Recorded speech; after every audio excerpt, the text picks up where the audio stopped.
কিছু কিছু আলখেল্লাওয়ালা ইবলিসের ডিলার আছে, সেনাপ্রধানের বক্তব্যটা নিয়ে এমন চাঞ্চল্য তৈরি করেছে তারা, তাদের দিনের রাতের ঘুম কি হয়ে গেছে, হারাম হয়ে গেছে।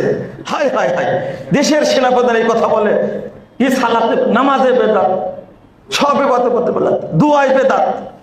মানে উনি যে বুঝে গেছেন বেদাতিরা কি টের পেয়ে গেছে। আবার ইসলামিক ইনস্টিটিউট সারা বাংলাদেশে কয়টা করবেন ঘোষণা দিয়েছেন। এগুলোতে কারা পড়াশোনা করবে?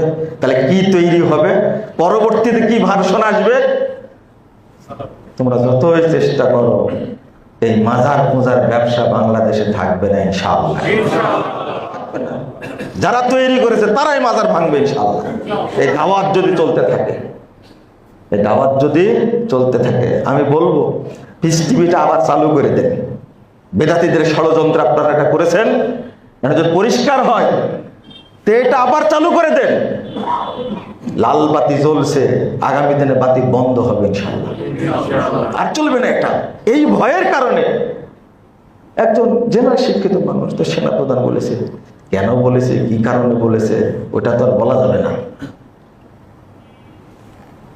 আমি একটা কথা বলি, ইমাম বুখারী কি দোষ করেছে? ও বেটা আহলে হাদিস।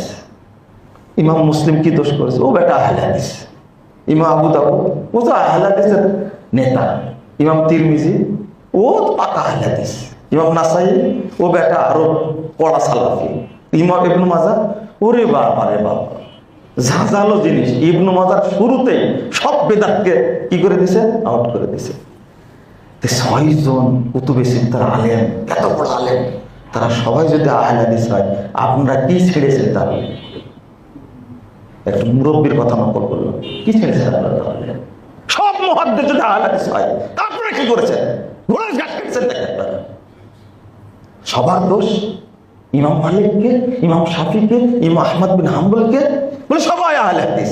আরে ইমাম আবু হানিফাও আহলে হাদিস, তোমার স্বীকার করো না। তাই তার একটা বক্তব্য যদি হয়, তাহলে সালাতে বেদাত থাকতে পারে না, হজে বেদাত থাকতে পারে না, সিয়ামে বেদাত থাকতে পারে না, যাকাতে বেদাত থাকতে পারে না, মসজিদে বেদাত থাকতে পারবে না।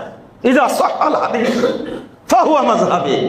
যখন হাদিস সহিহ হবে তখন তোমরা জেনে রাখো সেটাই আমার মাযহাব।